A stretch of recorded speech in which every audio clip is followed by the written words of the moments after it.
Buenos días para todos quienes están conectados a esta hora a través de nuestra señal en BPI TV completamente en vivo. Como siempre a esta hora 7:03 de la mañana en la costa este de los Estados Unidos, 8:03 de la mañana para quienes nos ven desde Venezuela.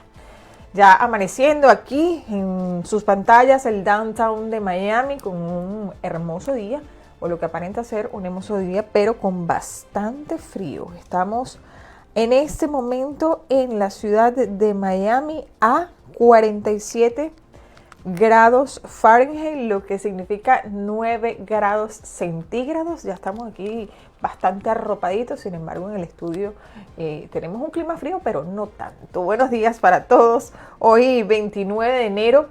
Les saludo, soy Laura Artal, me da mucho gusto nuevamente estar con todos ustedes. Hoy es un día especial, por cierto, de cumpleaños mi tía María Esther, así que le mando un beso y un abrazo desde aquí hasta República Dominicana, mi segunda mamá. Pero bueno, es un placer para mí estar con todos ustedes. Ya estamos completamente en vivo a través de todas nuestras plataformas, en Apple TV, Fire TV, Roku también, en nuestro canal de YouTube, como siempre por allí. Nos conectamos a través de la cajita de mensajería y a través de todas nuestras redes sociales, especialmente a través de Facebook y en nuestra cuenta de X. Hoy estaremos, como siempre, analizando todas las noticias que han surgido desde el día de ayer y por supuesto que se desarrollan el día de hoy, porque ya comenzaron bien tempranito las informaciones. Pero nosotros vamos a arrancar de una vez con el resumen de las 7 de las 7. El secretario de Estado el día de ayer, Marco Rubio, de aquí de los Estados Unidos, señaló que ante el Senado que el objetivo de la captura de Nicolás Maduro por parte de fuerzas estadounidenses es convertir a Venezuela en una tierra estable, libre y democrática. El secretario de Estado de Estados Unidos, Marco Rubio, explicó que la intervención en Venezuela responde estrictamente a un mandato judicial contra redes de narcotráfico, desmarcándose de cualquier interpretación bélica. Rubio explicó que los Estados Unidos intentó múltiples veces que Maduro se fuera del país voluntariamente para evitar el conflicto, pero que no fue posible negociar con él. En nuestro hemisferio tenemos un régimen operado por un narcotraficante causado que se convirtió en la base de operación de todos nuestros enemigos en el mundo prácticamente. Para Irán era su principal punto de operación en el hemisferio occidental. Para Rusia, su primera base de operación junto con Cuba y Nicaragua era Venezuela. Y en el caso de China, China estaba recibiendo petróleo a $20, con un descuento de $20 por barril, y ni siquiera estaban pagando, esto se estaba amortizando contra la deuda. Esto se hizo en un intercambio con un descuento de $20 por barril en algunos casos. Así que básicamente allí tenían a 3 de nuestros principales adversarios en el mundo operando en nuestro hemisferio. También era un lugar donde había un régimen narcotraficante cooperando activamente con la FARC, el ELN y otras organizaciones narcotraficantes utilizando su territorio. Era un enorme riesgo estratégico para Estados Unidos, no al otro lado del mundo o en otro continente, sino en el hemisferio donde todos vivimos. Marco Rubio informó que el petróleo que estaba en cuarentena es vendido al mercado sin descuentos a precio internacional y aclaró que los recursos están siendo destinados para el desarrollo del país sudamericano. Estamos usando ese mecanismo provisional para facilitar el proceso y asegurar que las ganancias que se están obteniendo bajo las licencias para la venta del petróleo sancionado beneficien al pueblo de Venezuela y no para sustentar el sistema del pasado. Segundo, un periodo de recuperación, y esa es la fase donde se quiere ver una industria petrolera normalizada. Nosotros tenemos mucho petróleo, hay mucho petróleo en el mundo. Canadá produce petróleo pesado, así que en ese sentido el petróleo de Venezuela no es único, aunque tiene las reservas probadas más grandes del mundo, pero no es irreemplazable.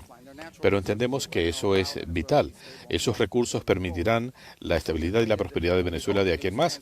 Así que esperamos un mecanismo de transición que permita la venta del petróleo en una industria normal, no una dominada por la corrupción y el robo. En ese sentido, las autoridades merecen crédito. Aprobaron una nueva ley de hidrocarburos que básicamente erradica muchas de las restricciones establecidas por Chávez a la industria petrolera. Rubio fue tajante al asegurar que no existe una guerra contra Venezuela, pero amenazó con el uso de la fuerza si el nuevo gobierno de Delcy Rodríguez no coopera plenamente con la administración de Trump. No anticipamos otra acción militar en Venezuela en el corto plazo. La única presencia militar que verán en Venezuela serán los infantes de Marina custodiando la embajada. Esa es nuestra meta y eso es lo que esperamos. Dicho esto, si aparece una fábrica de drones y nos amenaza en la región, el presidente se reserva el derecho a actuar. En su testimonio usted sugirió el uso de la fuerza para obligar a cooperar, por ejemplo, en la venta de petróleos. ¿Está de acuerdo en que tendrían que pedir autorización del Congreso si quieren usar la fuerza? Bueno, aquí hay dos cosas. Bajo la ley de poderes de guerra, si vamos a estar involucrados en algo que nos involucre en un proceso prolongado, tenemos que notificarles dentro de 48 horas. Y si dura más de 60 días, hay que avisarle al Congreso. No anticipamos nada de esto. Las cosas están avanzando en otra dirección. Por el otro lado, si les decimos no queremos ver drones iraníes, por ejemplo, amenazando a Estados Unidos o a nuestras fuerzas o presencia en la región o a nuestros aliados y se niegan a cumplir, el presidente se reserva la opción de actuar en defensa propia. No vemos eso ni lo anticipamos, pero pudiera ocurrir. Esperamos que no sea así. No queremos eso, por el contrario. Una acción militar haría retroceder los otros objetivos. Señaló que la meta de Estados Unidos es lograr en Venezuela una economía normal. Estados Unidos no va a subsidiar inversiones en Venezuela. Es muy simple. Las petroleras van a decir, este es el petróleo que tienen, esto es lo que nos va a costar invertir de entrada para poder recuperar la inversión y tener una ganancia. Y dependiendo de los términos, ellos decidirán si les conviene o no. En este momento, lo que hay en Venezuela es un sistema corrupto manejado por el gobierno que no estaba reinvirtiendo este dinero y tiraba migajas para mantener el régimen estable. Queremos que sea una economía normal. Esa es la meta final. Las empresas van a estudiar las leyes de Venezuela y determinarán si el mercado amerita una inversión. Admitió que el proceso hacia la democracia no resulta fácil ni lineal, pero observó tendencia positiva hasta ahora. Sobre los presos políticos destacó como positivo las excarcelaciones. Sin embargo, dijo que no se están dando a un ritmo deseado. Y por su parte, la líder opositora María Corina Machado y Premio Nobel de la Paz ofreció este miércoles unas palabras tras una reunión privada con el secretario de Estado estadounidense Marco Rubio y aseguró que no dejarán de luchar hasta que todos los presos políticos sean liberados. Quiero decirles que son nuestra absoluta prioridad. Mientras estamos hablando, todavía son más de 700 presos políticos. 301 han sido liberados. Hay 171 ciudadanos militares presos. Ninguno ha sido liberado. Y cada uno de ellos, desde los que recientemente han sido desaparecidos y secuestrados, en el mes de enero, 36 venezolanos han sido secuestrados. 14 de ellos permanecen en prisión. Hasta los que fueron los primeros de los presos políticos que fueron detenidos, desaparecidos, como son los policías metropolitanos, que llevan 23 años presos. 3 de ellos, Luis Enrique Molina, Héctor Robaín, Erasmo Bolívar, siguen presos en esta hora. Desde los jóvenes, todavía hay un adolescente preso, hasta aquellos que tienen avanzada edad, las mujeres, las personas que han sido detenidas con condiciones especiales, cada uno de ellos, como decía, civiles y militares son nuestra prioridad y no dejaremos de luchar hasta que todos, absolutamente todos, sean liberados. Y el día de ayer continuó la protesta de familiares en la zona 7 de Boleíta en Caracas, donde ellos afirman que no se retirarán del lugar hasta tanto no sean liberados todos los presos políticos. El pasado martes, recordemos que se les permitió visitas a algunas madres quienes denunciaron el lamentable estado de salud de los reclusos. Después de 2 meses y medio de incomunicación, la señora Marina Saldiva pudo visitar a su nuera, nieta e hijos Gilberto Rafael y Richard José. Sin embargo, afirma que a este último le costó reconocerlo debido a las condiciones en las que lo encontró en la zona 7 de Boleíta, en Caracas. Yo no fui hacia él, yo lo vi normal, o sea, lo vi que no lo conocía, yo no lo conocía. Cuando yo lo vi, yo no lo conocía. Yo pensé que era otro preso que estaba ahí. Los pude ver, los pude agarrar, los pude abrazar, pude llorar con ellos, pero no los veo bien porque los veo demasiado deshidratados, los veo flacos. Este miércoles, familiares mantienen el campamento improvisado que instalaron hace 20 días en el lugar. Aseguran que el permiso para hacer una visita les tomó por sorpresa. Como a las 11 de la noche me llegó la llamada de mi sobrina, que es la hija de ella, que posiblemente tendría visita. Obviamente a mí no me llamaron porque no teníamos comunicación, ella no tiene ningún número que se sepa de memoria, nada. Vine por lo que los otros familiares llamaron. Muy delgada, yo digo que en extremo. Bueno, pero anímicamente y hablando se reconfortó bastante, gracias a Dios, de lo que cuando hablamos se quedó muy fortalecida, en espíritu de Dios, gracias a Dios, pero de verdad que es fuerte, muy fuerte. Estas madres, esposas y hermanas denunciaron además que durante los últimos días sujetos no identificados han merodeado el lugar tomando fotografías y filmando a los presentes. Sin embargo, aseguran no dejarán el campamento hasta ver a sus familiares libres. Han habido aquí motorizados, sobre todo muchachos muy jovencitos, tú lo ves por ahí, pasan en la moto también, dos siempre hay, el parrillero con un celular y filma todo y se vuelven ahí.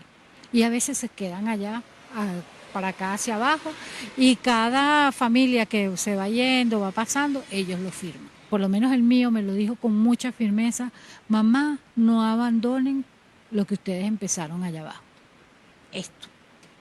Hasta ahora, Foro Penal ha podido verificar cerca de 300 excarcelaciones de presos políticos desde el pasado 8 de enero. Día en el que el presidente de la Asamblea Nacional de mayoría madurista, Jorge Rodríguez, anunció un proceso de excarcelaciones que ha sido cuestionado por diversas organizaciones de derechos humanos por la poca transparencia y celeridad. Y también los familiares de los presos políticos de nacionalidad argentina en Venezuela hicieron una protesta este miércoles en Buenos Aires, donde pidieron a los miembros de la ONU tener un papel más activo en el proceso de liberación de sus seres queridos. Familiares de ciudadanos argentinos detenidos en Venezuela exigieron en Buenos Aires la mediación del Alto Comisionado de Naciones Unidas para los Derechos Humanos, Volker Turk, para lograr la liberación de las personas que permanecen detenidas de forma arbitraria en el país caribeño. Los parientes mantuvieron una reunión con representantes de la ONU en Argentina y entregaron un petitorio en el que pidieron una intervención más activa del organismo, con visitas a centros de detención y verificación de las excarcelaciones anunciadas por las autoridades venezolanas.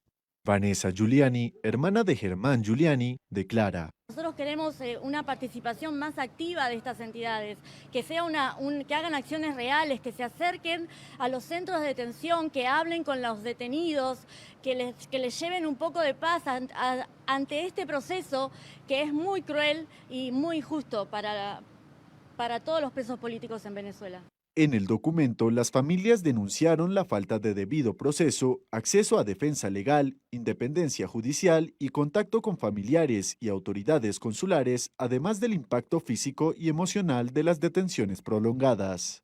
Entre los casos mencionados se encuentran los del gendarme argentino Nahuel Gallo, detenido desde diciembre de 2024, y el del abogado Germán Giuliani, arrestado en mayo de 2025. María Alexandra Gómez, pareja de Nahuel Gallo, dice: creo que al no tener ninguna información clara, a nosotros lo que nos llama muchísimo la atención es eso, la angustia y la incertidumbre de que esto pueda alargarse aún más. Según la ONG Foro Penal, entre 154 y 170 personas han sido liberadas desde el 8 de enero, aunque las autoridades venezolanas no han publicado cifras oficiales ni listas completas de excarcelados. Los familiares reiteraron su pedido a Naciones Unidas para que impulse acciones concretas que permitan constatar la situación real de los detenidos y garantizar el respeto a sus derechos. Y el Banco Central de Venezuela anunció este miércoles que subastará $200 millones adicionales en el mercado cambiario. Este monto se suma a una venta previa de 300 millones, completando así la oferta de divisas planificada para el cierre de enero y el inicio de febrero. Estos fondos provienen de un acuerdo de $500 millones con la Casa Blanca para la venta de crudo venezolano. Según el trato, Estados Unidos gestiona la comercialización de 50 millones de barriles de petróleo antes de transferir los recursos a Venezuela. Delcy Rodríguez, por su parte, confirmó que de dicho acuerdo ya han ingresado los primeros 300 millones. Esta inyección de divisas busca estabilizar el sistema cambiario nacional con los ingresos derivados de las exportaciones petroleras. Y este miércoles Air Europa extendió la cancelación de sus vuelos directos entre Madrid y Caracas hasta el 14 de febrero de este año. La empresa justificó la medida debido a la persistente inestabilidad en Venezuela, situación que viene afectando las operaciones aéreas desde finales del año pasado.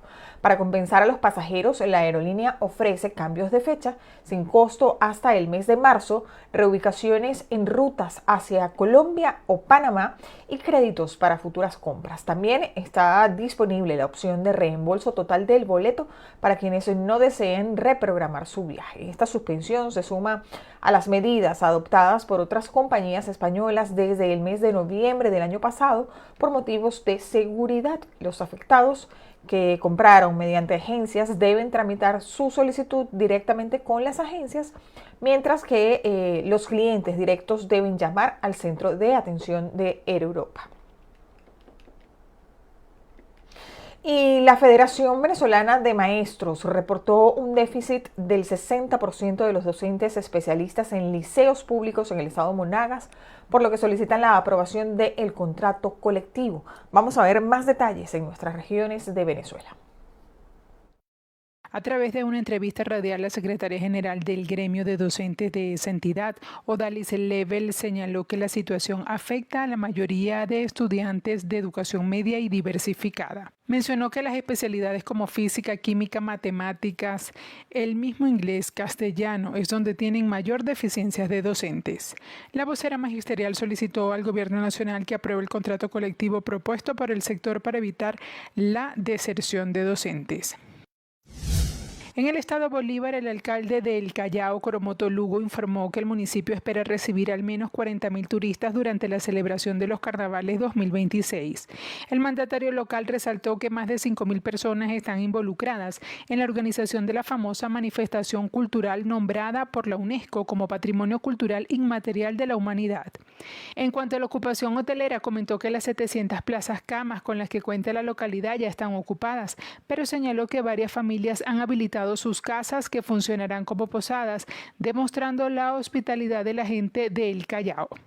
Todo montado, lo que es la organización, más de 5.000 personas involucradas en los carnavales, seguridad que es importante. Queremos más de 500 efectivos de seguridad para garantizar esas proyecciones que estamos calculando, más de 40.000 personas que nos van a visitar.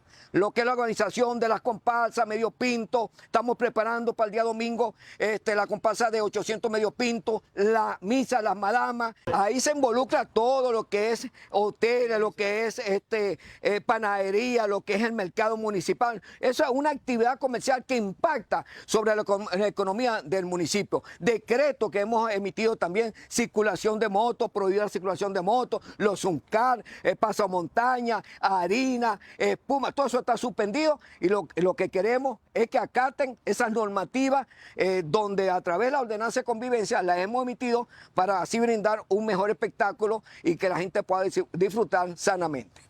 En el Callao, sus habitantes celebran los carnavales desde hace más de 150 años, demostrando que no se trata solo de una fecha festiva, es parte de su cultura y memoria histórica. Además, durante el carnaval, se dinamiza la economía de un municipio cuya principal actividad es la minería del oro.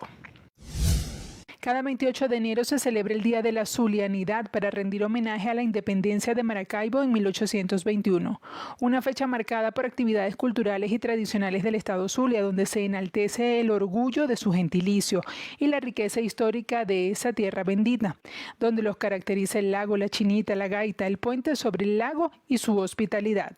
El estado Zulia es cuna de tradiciones y emblema de identidad de Venezuela y celebra esta fecha para enaltecer la autonomía de Maracaibo tras su independencia del dominio español en 1821. El Día de la Zulianidad fue decretado oficialmente en 2002 y no solo conmemora la valentía de sus héroes patriotas, sino que también refuerza las costumbres y valores que distinguen a esta región occidental de Venezuela. Y después de conocer lo que pasa en nuestras regiones de Venezuela, vamos a ampliar un poco más la mirada para ver los acontecimientos que están desarrollándose en ¿dónde? En toda la bolita del mundo. Nuestro señor director se quedó dormido. Vamos a empezar entonces con Costa Rica, que se prepara para las próximas elecciones presidenciales a realizarse este domingo, 1 de febrero, donde se perfila como líder en las encuestas la oficialista Laura Fernández. Costa Rica entra en la recta final hacia las elecciones del próximo 1 de febrero. Más de 3.7 millones de ciudadanos están llamados a las urnas para definir si dan continuidad al gobierno del presidente Rodrigo Chávez o si optan por un cambio de rumbo para el periodo 2026-2030. La candidata oficialista Laura Fernández, exministra de Planificación y abanderada del partido Pueblo Soberano, lidera las encuestas con un 44% de intención de voto según el último sondeo del Centro de Investigación y Estudios Políticos de la Universidad de Costa Rica. Fernández ha basado su campaña en presentarse como la heredera política del presidente Chávez con propuestas centradas en la reducción del tamaño del Estado y una estrategia de mano dura contra la delincuencia. Muy por detrás aparecen Álvaro Ramos del Partido Liberación Nacional y Claudia Dobles de la coalición Agenda Ciudadana, ambos con un 9%, mientras que el 26% del electorado permanece indeciso. En total, 20 candidaturas compiten por la presidencia y si ninguno alcanza el 40% necesario, el país irá a una segunda vuelta el 5 de abril. Con este escenario de fondo, Costa Rica se prepara para una elección clave que definirá el rumbo del país en los próximos 4 años. Y tras permanecer en prisión preventiva desde septiembre de 2025, este miércoles fue extraditado desde Paraguay a Perú Eric Moreno, alias El Monstruo, presunto líder de una banda criminal. Vamos a ver.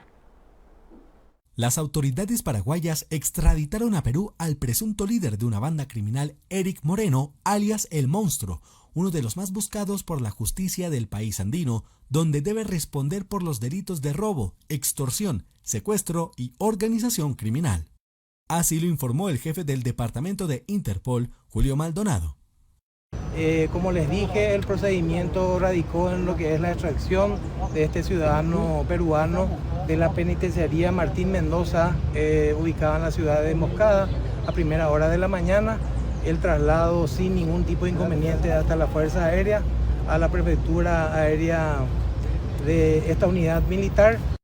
El Ministerio de Justicia informó en un comunicado de que a las 6 en punto hora local dio cumplimiento a la orden judicial de extradición de Eric Moreno, quien permanecía en prisión preventiva en el Centro Penitenciario de Reinserción Social Martín Mendoza de Emboscada desde el 26 de septiembre pasado.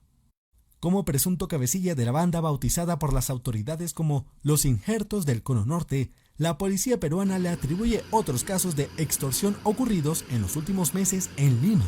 Moreno estaba incluido en la lista de los más buscados del Ministerio del Interior de Perú, que ofrecía 1 millón de soles por información sobre el entonces prófugo. Y ante la situación existente, como ustedes saben, entre Groenlandia y el presidente de Estados Unidos, Donald Trump, el mandatario francés Emmanuel Macron hizo un llamado a la Unión Europea para estar alerta y defender la soberanía y seguridad del Ártico. El presidente francés Emmanuel Macron afirmó este miércoles que la situación en Groenlandia supone una llamada al despertar estratégico para toda Europa. En un contexto marcado por las aspiraciones del expresidente estadounidense Donald Trump sobre este territorio autónomo dependiente de Dinamarca. Macron realizó estas declaraciones en el Elíseo junto a la primera ministra danesa Mette Frederiksen y el primer ministro groenlandés Jens Frederik Nielsen. El presidente francés abogó por acelerar la aplicación de la asociación firmada en 2023 entre la Unión Europea y Groenlandia para reafirmar la soberanía europea, la contribución a la seguridad del Ártico o la lucha contra las injerencias extranjeras. El jefe de Estado destacó la importancia de defender la seguridad en el Ártico ante la presidencia rusa y la creciente influencia de China, y defendió reforzar la postura defensiva europea, así como una mayor implicación de la OTAN en la región. Y el régimen cubano afirma que tras la captura de Nicolás Maduro existe una crisis de combustible en el país. Sin embargo, los habitantes afirman que desde el régimen cubano no sufren las consecuencias de esta supuesta crisis. Vamos a ver. Luego de 3 meses de que el gobierno de Cuba anunciara una cruzada para acabar con las montañas de basura, las quejas de los ciudadanos como Javier se han intensificado. El gobierno no se ocupa de esto, de una cochinada con gusanos, todo eso ahí se están metiendo hasta para la casa. Mientras en casi todas las esquinas de La Habana se encuentran montones de desperdicios, las autoridades acusan del problema a la falta de combustible, producto del final del suministro desde Venezuela, luego de la captura de su presidente Nicolás Maduro. Sin embargo, según el sacerdote español Alberto Sola, la recolección de los desechos se habría convertido en un asunto político, esto refiriéndose a los miembros del Partido Comunista de Cuba. Yo no veo esto en ninguna casa del partido. Es un poco frustrante porque tú estás luchando aquí, te duele ver esto y dices, no, y a las autoridades les tiene que doler más. La basura desbordada se ha convertido en un caldo de cultivo ideal para la reproducción de los mosquitos que transmiten el dengue y el chikungunya. Estrella Ramos, quien ya padeció esa enfermedad, no disimula su molestia con lo que está pasando. Hay muchos niños enfermándose, hay muchas personas enfermándose y esto es horrible aquí ya. Hay que ponerle seriedad a este país. A falta de trabajadores que recojan la basura, el Estado ha utilizado presos para que ayuden a limpiar en algo las calles. Entre tanto, 3 meses después de iniciar la campaña contra los desechos, el primer ministro Manuel Marrero reconoció que las cosas no están saliendo como querían desde el gobierno. Y las estaciones de tren en Ucrania izaron banderas a media hasta este miércoles tras el ataque ruso. El homenaje honra a 5 víctimas que perdieron la vida el martes por la noche durante esta ofensiva. El impacto directo de 3 drones contra un convoy de pasajeros no solo dejó un saldo de 5 muertos y 2 heridos, sino que se ha convertido en la agresión más sangrienta registrada hasta la fecha en la ofensiva sistemática del Kremlin contra la infraestructura de transporte ucraniana. El ataque transformó un trayecto rutinario desde el centro y oeste del país hacia la convulsa región de Donetsk en una escena de terror. Tras el impacto de uno de los drones, un vagón estalló en llamas, obligando a más de 200 civiles, incluyendo familias con niños pequeños, que huían de los bastiones de varias ciudades industriales vecinas situadas en el este de Ucrania, a evacuar de emergencia en medio de un denso bosque nevado. Aunque entre los pasajeros viajaban soldados de permiso, la mayoría eran civiles que dependían de este transporte esencial, conocido popularmente como el tren de la vida o el tren del amor. Este servicio ferroviario representa el único vínculo físico para miles de familias separadas por la línea del frente. Según testimonios de pasajeros frecuentes, este convoy no solo transportaba personas, sino la esperanza de reencuentro en una nación fragmentada por la guerra, un símbolo que hoy se ve empañado por la tragedia en las gélidas tierras de Kharkov. Culminamos así nuestro repaso informativo. Vamos a hacer una pausa rápidamente, pero ya venimos con más.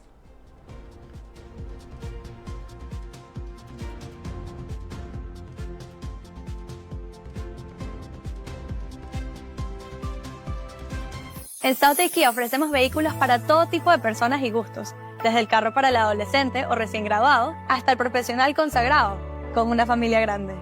Southdale Kia brinda un servicio verdaderamente personalizado para todo, especialmente para las mujeres con un programa llamado Her Drive, Her Voice, que garantiza que se sientan seguras y cómodas al comprar un auto.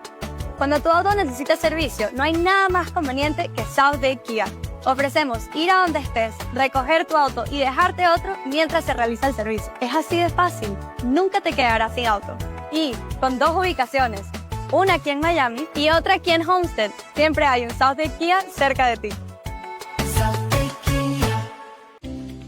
La información del momento y lo más destacado de nuestro contenido. A tu alcance. VPI TV en TikTok. La información más relevante de VPI TV.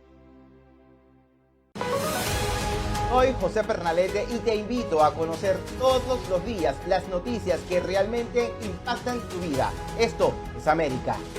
Te mantenemos al tanto de todo, desde las actualizaciones sobre políticas de inmigración hasta el tema económico que influye en tu día a día. Entérate de los hechos que marcan el rumbo de nuestra comunidad en Estados Unidos. Esto es América, de lunes a viernes, 7 de la noche, hora este, 8 de la noche, hora Venezuela, por VPI TV.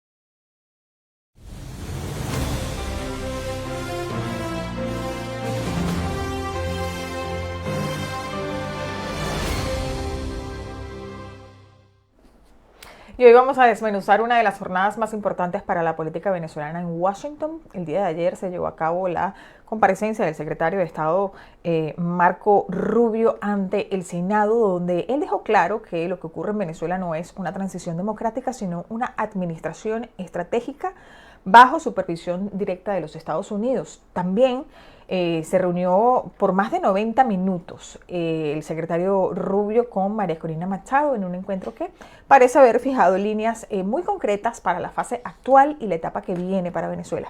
Hoy queremos, por supuesto, entender qué significa todo esto, a quiénes beneficia, a quiénes pone contra la pared y, por supuesto, cómo impacta en el venezolano común que solo quiere cambios tangibles. Vamos a darle entonces la bienvenida a Antonio de la Cruz. Él es presidente de Inter-American Trends y analista político. Gracias por acompañarnos en estos días tan intensos en Washington. Bienvenido, Antonio. Muchísimas gracias. Muchas gracias. Un gran placer estar contigo, Laura. Un placer. Igualmente. A ver, en su presentación ante el Senado, Marco Rubio justamente afirmaba que Venezuela no está en una transición democrática, sino en una administración estratégica. Dijo que la prioridad es controlar las amenazas criminales y reinsertar a Venezuela en un orden económico supervisado. Esto contrasta con la narrativa que algunos sectores en Caracas quieren proyectar sobre una supuesta normalización si Estados Unidos está administrando esta fase, y eso es lo que hoy mantiene a Venezuela estable, digamos. ¿Cuáles y cuándo podrían empezar a verse cambios hacia una ruta más clara, unos cambios totales? O sea, si el cambio total es una democrática, ¿verdad? Con elecciones, después de unas elecciones, definitivamente eso puede estar en horizontes de político aquí en Estados Unidos antes de las elecciones de medio término, porque para Estados Unidos es importante eso que está sucediendo en Venezuela, sobre todo en los estados donde el voto latino es importante. Entonces podríamos estar hablando de meses, de 6, 7 meses. Si lo estamos viendo desde el punto de vista de la estabilización económica, que es un poco como lo ha planteado el presidente Trump, y es a través de la recuperación de la producción petrolera, estamos hablando de año a año y medio.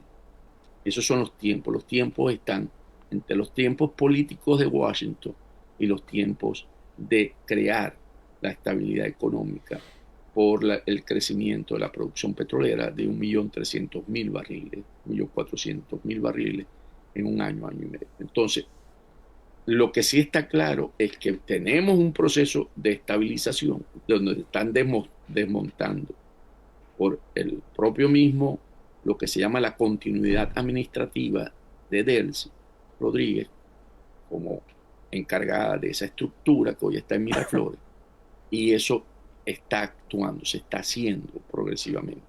¿Por qué? Porque aquí la experiencia que está tomando Estados Unidos es las experiencias de cuando se desmontaron los estados bajo la cortina de hierro después de la caída del muro de Berlín, donde se inyectó dinero a esos países para que se reconstruyeran. Se sustituyó el régimen anterior por un proceso donde se suponía que era democrático porque había elecciones, pero con instituciones democráticas, que no ocurrió, y eso no resultó como exitoso para consolidar la democracia en esos países. Igual sucedió en África, en algunos países. Entonces, ¿qué pasa? Que con esa experiencia, lo que están haciendo en Venezuela es cambiar ese modelo y decir, ok, estabilizamos, nos aseguramos que la estructura anterior, ese viejo orden, muera definitivamente y pueda nacer el orden democrático. Y ahí es donde nos encontramos. Y por eso, él después de esa reunión conversa con María Corina Machado para poder estructurar esa visión, porque María Corina Machado representa la legitimidad de lo que sucede en Venezuela y cómo la continuidad con Delcy no es sostenible en el tiempo. Entonces, tiene que ver cómo articular que esas acciones que está haciendo hoy la administración de los Estados Unidos, que tutela lo que está ocurriendo en Venezuela, con la convergencia de lo que es la legitimidad que representa María Corina Machado. Tanto no es sostenible, Antonio, que Rubio dejaba claro que el trato con Delcy y con Jorge Rodríguez no es una alianza, ¿no? Ni un gobierno compartido, que es una cooperación bajo tutela vertical con exigencias que se miden y se verifican y que no hay paridad entre ambas partes. Pero, ¿qué significa esta relación vertical entre Estados Unidos y el régimen interino? Pero sobre todo, ¿cómo afecta a lo que queda del chavismo esta relación? Desde el punto de vista de cómo se interactúa, es que hay un cronograma que no se conoce públicamente, pero que ha venido ocurriendo, si nos damos cuenta. Sacaron a Alessap. Sí. De la estructura. Están los cambios en los mandos medios, en los ministerios de Interior y en el Ministerio de la Defensa. O sea, es cierto, nosotros queremos que sean todos los presos políticos. Hay liberación de presos políticos, ¿verdad? A cuenta gota, porque Diosdado Cabello ha venido manejando que el terrorismo de Estado es lo que le garantiza a ellos seguir en el poder, pero que hay mucha presión por los Estados Unidos. Hemos visto que ya se ha dicho públicamente que pueden regresar los dirigentes políticos que están en el exterior, ¿verdad? Y volver a empezar una vida política dentro de Venezuela. Hemos visto cómo han reaparecido las figuras internas de ese grupo que acompañó a Edmundo y a María Corina Machado en el proceso político del 24, ¿verdad? Entonces, si empezamos a observar cómo vienen los cambios, empezamos a ver que están dándose, apuntando a eso. Y después, cómo en la parte económica, cómo se le ha entregado al Banco Central 300 millones de dólares de las exportaciones de los barriles que estaban en inventario, ¿verdad? Y cómo ese dinero entró a la banca privada y los bolívares recogidos entraron al central. Entonces vemos en la parte económica también una forma de cómo se ha venido manejando a través de las cuentas que se crearon en Qatar, en los fideicomisos que están asociados. Entonces yo creo que desde el punto de vista económico hay una estructura que está funcionando. Desde el punto de vista político se están dando los pasos progresivamente. Y desde el punto de vista del venezolano, quien empieza a ver cómo se empieza a recuperar esa vida normal que es pronto. Hemos visto cómo en el paralelo ha venido disminuyendo el bolívar dólar.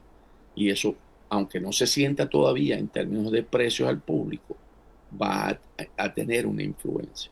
Entonces yo creo que estamos en un momento donde no termina de morir el orden anterior, Sí. y no termina de nacer el orden nuevo.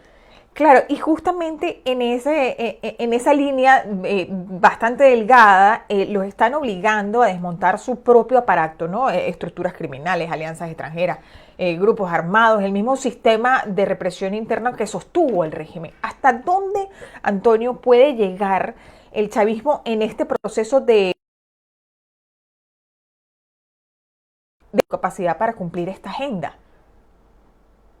Yo creo que si lo vemos como autodemolición, como lo señala, yo creo que se están reinventando. Ok. ¿En qué sentido? Si yo veo a Delcy caminando por las calles de Caracas en encuentro con estudiantes, acompañada de Cabrera, o sea, yo creo que ella se está reinventando, porque al final esto termina en una elección. Claro. La última fase. Entonces, por supuesto, el chavismo es residual, queda muy poco. Y por eso yo pienso que lo que está planteado, más que ir nuevamente por esa manera en la que le funcionó por 25, 26 años a el PSUV y al movimiento Quinta República, su hegemonía hoy está cuestionada. Entonces, yo creo que aquí lo que podíamos estar viendo más es una reinventándose para poder seguir en el poder. Claro. Si lo vemos en una estructura que podríamos comparar, también cerrada, pero sin estar tutelado. En China, la muerte de Mao generó una serie de expectativas y surge Deng Xiaoping. Deng Xiaoping dice, no importa el color del gato con tal que case ratones, y él abre la economía aunque no hay libertad política. Entonces, porque habíamos visto los hechos de Tiananmen. Entonces, ¿qué pasa? Que aquí, con Delcy es con esos acuerdos y la modificación de la ley de hidrocarburos de 2006, que se había intentado hacer desde Tarek el Al-Sami y no se había podido porque era para moldarse al esquema Chevron, que es que producen, exportan, cobran y le dan lo que correspondían en aquel momento con la licencia Biden al régimen de Maduro. Hoy eso se va a colocar en Qatar. Entonces, tenemos todo un proceso en el que yo creo que es más reinvención que autoeliminación. Otra cosa importante, bueno, además de eso que señalas, Delcy Rodríguez se está perfilando, por supuesto, para ir ella a elecciones y, como dices, continuar en el poder. Por otra parte, al principio hubo un mal sabor por parte de los venezolanos al no ver a María Corina Machado integrada en este proceso de transición, pero este acercamiento la convierte en una pieza clave para lo que la Casa Blanca quiere construir en Venezuela. Rubio es decir, dijo que la conocía desde hace 12 años, que es una mujer íntegra. Es decir, la están colocando nuevamente en la palestra. Definitivamente. María Corina Machado posee el liderazgo moral del país, por lo que lo afirma Rubio también. Ella ha sido totalmente honesta, vertical, desde siempre. Sí. Para no poner una fecha, desde siempre. Y por lo tanto, y con el triunfo de las primarias, porque hay que tomar en cuenta eso, y el triunfo de Mundo González Urrutia, que fue producto de su propio esfuerzo, tiene todo el liderazgo, tiene la legitimidad para reconstruir a Venezuela. La reunión, pero no es ahora, ella es el paso después de todas las otras dos fases, es en las elecciones. Y por eso Rubio ha dicho, y lo dijo en el Senado, que todos pueden participar en el nuevo proceso electoral, crear las condiciones para que todos puedan participar. Y ahí está María Corina Machado. Pero hay un elemento ahí, en esa reunión ayer. Por supuesto, las conversaciones que ha venido sosteniendo, tanto con el presidente Trump como con Marco Rubio, están en silencio, están confidenciales, no dice el contenido como debe ser. Pero ella ha soltado dos mensajes. Cuando fue a la Casa Blanca, dijo: contamos con el respaldo del presidente Trump para construir la democracia en Venezuela. Eso fue lo que ella dice de su resumen con Trump. Cuando sale de Rubio, su resumen es: pronto regresaré a Venezuela. Entonces, ¿qué está diciendo ella aquí? Que ya están dadas las conversaciones para regresar a Venezuela, a ser la parte de la política. Sin embargo, Antonio, ayer Delcy prácticamente la amenazó, que no dijo nombres, pero dijo: aquellas personas que en Washington están haciendo alianzas, si vienen a Venezuela, aténganse a las consecuencias. Pero por otra parte también Rubio, y quiero ya redondear un poco porque el tiempo apremia, pero también dijo que el uso de la fuerza no es la opción deseada, pero sigue sobre la mesa la cooperación en Venezuela si esto no funciona. Y él repetía que se evalúa por hechos y no por discursos. ¿Qué debemos esperar los venezolanos en las próximas semanas bajo esta lógica, Antonio? Lo que tenemos que esperar es que hasta ahora Delcy está cumpliendo con los compromisos adquiridos con Estados Unidos. En el momento en que Delcy no cumpla con esos compromisos, tiene la espada de Damocles encima.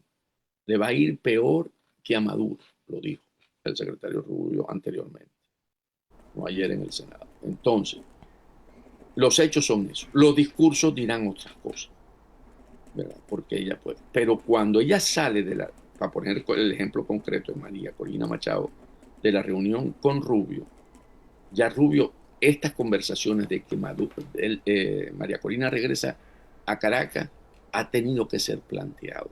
Y ella, el discurso no es lo que va por delante, sino los hechos. Y eso va a ocurrir.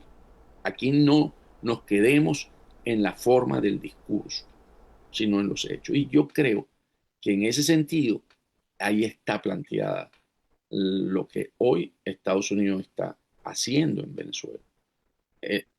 Delcy está ahí para administrar el caos, no porque es la que los Estados Unidos considera que le da un respaldo político. De hecho, le quitan el tener acceso a las divisas generadas por las exportaciones, que corresponden al 97% de las divisas que dispone la estructura que está hoy en Miraflores. Ese es el poder de coerción que tiene Estados Unidos. O sea, eso es como que yo te diga: ok, puedes decir lo que tú quieras, pero yo no te voy a dar dinero para que puedas hacer las actividades que tú quieres hacer. Te tengo controlado, el 97% dependen de mí. Y tú verás si me hace caso o no. Estoy seguro que me va a hacer caso porque necesitas el dinero para poder hacer las cosas que quieres hacer. Entonces, en ese sentido es donde estamos, cuando nos dicen: ¿y qué tal? El Estados Unidos nada más y nada menos que tiene la llave para que pueda estar Delcy, poderse mantener en Miraflores. Antonio, y el mensaje de fondo es que el chavismo residual, digamos, puede ser útil por un corto tiempo, pero la Venezuela que vendrá libre, próspera y democrática solo es posible con un liderazgo claro. Lo dijo Marco Rubio. Es el diseño que Washington está leyendo. Muchísimas gracias, Antonio. Muchas gracias. No, dime, por favor, culmina. El chavismo residual va a ocupar lo que era en la democracia anterior, del periodo anterior, en lo que fue el Partido Comunista, que siempre tuvo 5, 6, 7%, 3%. Eso es lo que va a quedar, porque hoy el venezolano no cree en el socialismo, porque destruyó un país. Entonces, bueno, tienen un espacio, pero muy reducido, va a ser muy reducido. Destruyó un país y lamentablemente ha destruido muchas vidas y ha separado muchas familias. Antonio, nuevamente muchísimas gracias. Era Antonio de la Cruz, presidente de Interamerican Trends y además amigo de esta casa, analista político. Al regreso conversamos con Miguel Ángel Suárez, presidente de la Federación de Centros Universitarios de la UCB. No se aparte, ya venimos.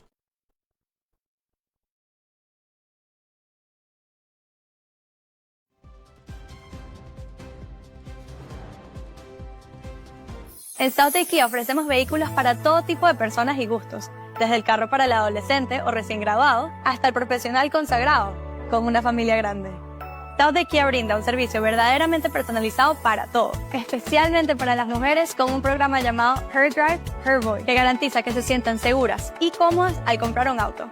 Cuando tu auto necesita servicio, no hay nada más conveniente que South de Kia. Ofrecemos ir a donde estés, recoger tu auto y dejarte otro mientras se realiza el servicio. Es así de fácil, nunca te quedarás sin auto. Y con 2 ubicaciones, una aquí en Miami y otra aquí en Homestead, siempre hay un South de Kia cerca de ti. VPI TV es tu fuente informativa para que estés al tanto de todo, las 24 horas del día, los 7 días de la semana. Noticias en vivo y actualizadas a cada momento. Programas de opinión y análisis para entender todo lo que pasa. Entretenimiento y buenas noticias. Encuéntranos también en Instagram, Facebook y en las plataformas digitales más importantes. Cuando quieras y desde el lugar que quieras. VPI TV, en vivo siempre. Toda la información a tu alcance. Al suscribirte a VPI TV, no solo tienes información actualizada de lo que pasa en el mundo, también tienes a tu disposición una programación que te va a sorprender. Somos el canal informativo de los venezolanos en todo el mundo.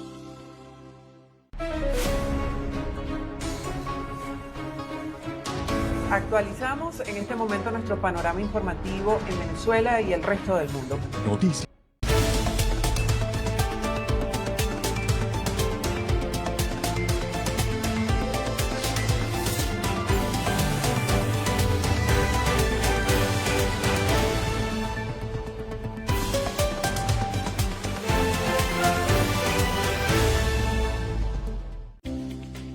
Noticias y actualidad. VPI TV a tu alcance. Una nueva manera de informar y tener al día a nuestros seguidores.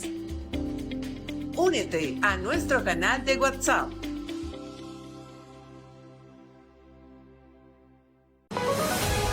Soy José Pernalete y te invito a conocer todos los días las noticias que realmente impactan tu vida. Esto es América. Te mantenemos al tanto de todo, desde las actualizaciones sobre políticas de inmigración hasta el tema económico que influye en tu día a día. Entérate de los hechos que marcan el rumbo de nuestra comunidad en Estados Unidos. Esto es América, de lunes a viernes, 7 de la noche, hora este, 8 de la noche, hora Venezuela, por VPI TV. 5, 4, 3, 2, 1. Desde Venezuela para todo el mundo. Acompañe. Con cada historia y en cada segundo. La fuerza de un pueblo en cada transmisión. VPI TV te cuida. Eres nuestra razón. Nuestro corazón es Venezuela. Late alto, firme y fiel. Yo te lo digo. Con la democracia grabada en la piel. Todos los días. Cruzando mares, tocando el sol. Una nación unida en un solo rol. Conéctate. Nuestro corazón es Venezuela. Late alto, firme y fiel. Con la democracia grabada en la piel. Nuestro corazón es Venezuela. Late alto, firme y fiel.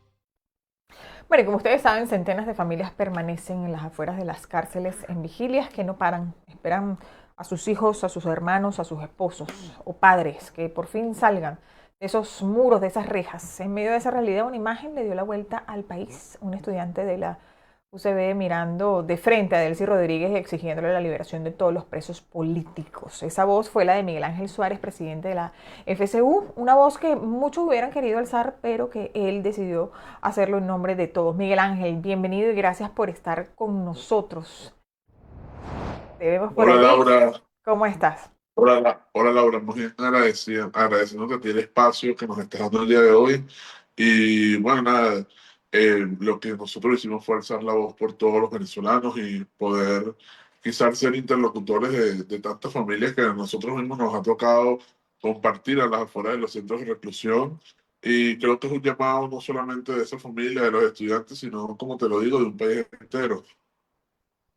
Ese momento se volvió viral porque fue una verdad dicha con mucha valentía, porque sabemos cómo actúan desde el régimen. Ustedes no han visto una democracia. ¿Qué pasó por tu mente en ese instante? ¿Qué te llevó a decirlo justo ahí y justo de esa manera?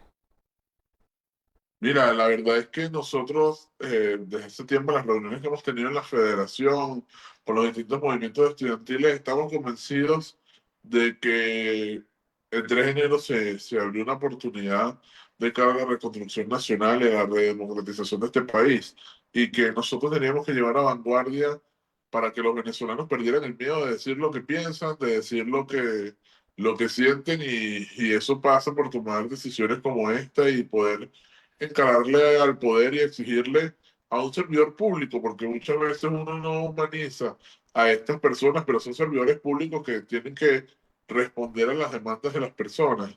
Si bien en el contexto venezolano es súper complicado porque ha existido mucha persecución y represión, nosotros estamos dispuestos a decir lo que tengamos que decir y asumir las consecuencias que sean necesarias, porque tenemos menos miedo de ir presos que de no vivir en un país democrático.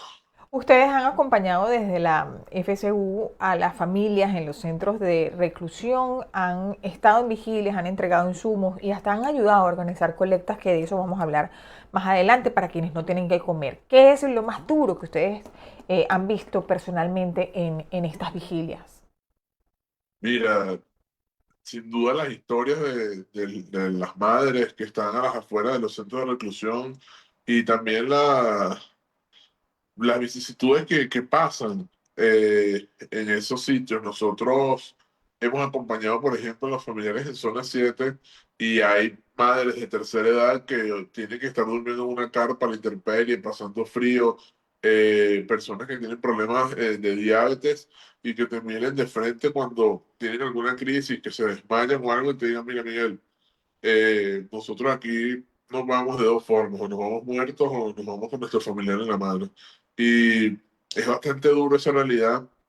Por eso yo le decía también a Delcy Rodríguez que fuera responsable y que calmara ya y que cesara con esta situación que están pasando los familiares a las afueras de los centros de reclusión, que hacía falta sanar las heridas del venezolano, y eso pasaba por la libertad de los presos políticos. Ahora, en este momento hay una estabilización, ¿no?, en marcha bajo supervisión internacional, pero las excarcelaciones han vuelto una moneda de intercambio político, como siempre. Esto no ha cambiado. Y nadie sabe quién sale, cuándo salen, o incluso por qué y bajo qué medidas. La llamada convivencia democrática que mencionó Delcy no se parece a lo que pasa en las cárceles, en las vigilias, ni en las listas que nadie publica, ¿no? ¿Cómo respondes a esa narrativa que habla de democracia mientras todavía hay miles de presos políticos? Mira, no hay una transición democrática posible mientras existen presos políticos en Venezuela. Esto lo tenemos sumamente claro, porque no se produce un proceso de liberación y de excarcelación, y se produce solamente un proceso de excarcelación, que no es lo mismo que la libertad plena. Muchas de las personas que salen de los centros de reclusión salen con condicionantes, como lo son, por ejemplo, no poder dar unas declaraciones. Y esto te habla también de la esencia de un régimen que ha buscado coartar la libertad de expresión, la libertad de disentir, de poder hacer política en este país. Cabe además destacar que muchas de las cifras que ellos han dado de manera oficial, donde mencionan que han escarcelado a 800 presos políticos, es una cuestión que termina siendo una bofetada para los familiares, porque no hacen públicas esas listas, y las organizaciones con las que nosotros hemos podido trabajar y generar alianzas en torno a llevar una data seria con respecto a las excarcelaciones, nos comentan que son alrededor de 300 excarcelaciones. Entonces la cifra, están mintiendo en la cifra, y eso simplemente hace más profunda la angustia que viven los familiares y la angustia que vive el venezolano, que solamente tiene un anhelo de encontrarse, y de encontrarse en libertad y poder sanar tanto dolor que los han hecho pasar y que los han hecho sufrir durante años, durante meses e incluso años. Miguel Ángel, el movimiento estudiantil, por otra parte, está organizando una gran colecta de insumos para apoyar a estas familias a través de comida, agua, higiene, abrigo. Por favor, hagamos la invitación formal para esta jornada, dónde, cuándo y cómo pueden aportar los venezolanos desde Venezuela o desde fuera de Venezuela. Mira, la invitación es para este 31 de enero. Nosotros hemos hecho un esfuerzo bastante grande, agradeciendo además la solidaridad de las donaciones que han llevado a la Federación de Centros Universitarios, que nos han servido para hacer muchas veces la cena para los familiares, para poder llevarles un abrigo, carpas, sleeping. En principio agradecer eso, pero este 31 haremos una gran colecta que nos servirá para poder satisfacer las necesidades de muchos más familiares a las afueras de los centros de reclusión. La idea es que podamos llegar a lugares quizás un poco más alejados de Caracas, como lo son Tocorón, Yare, y donde están familiares que, bueno, siguen en la espera de ver a sus seres queridos en libertad. Nosotros vamos a estar ahí todo el día esperándolos en la Universidad Central de Venezuela, en su universidad, la universidad de este país, y nada, llevar insumos como lo son artículos de higiene personal, alimentos no perecederos, toldos, carpas y una serie de insumos. Por ahí encontrarlo en las redes de la Federación de Centros Universitarios, en las redes de CleanBM, mis redes personales. Ahí estaremos y los esperaremos todo el día para poder hacer un inventario lo suficientemente grande para atender a distintos centros de reclusión. Miguel Ángel, gracias por esta conversación y por ese acto de dignidad justamente frente a Delcy Rodríguez y por lo que están haciendo por los familiares de los presos políticos y por los presos políticos. Aquí desde BPI TV todo el apoyo y estamos para ustedes cuando lo necesiten. Laura, gracias a ti por el espacio.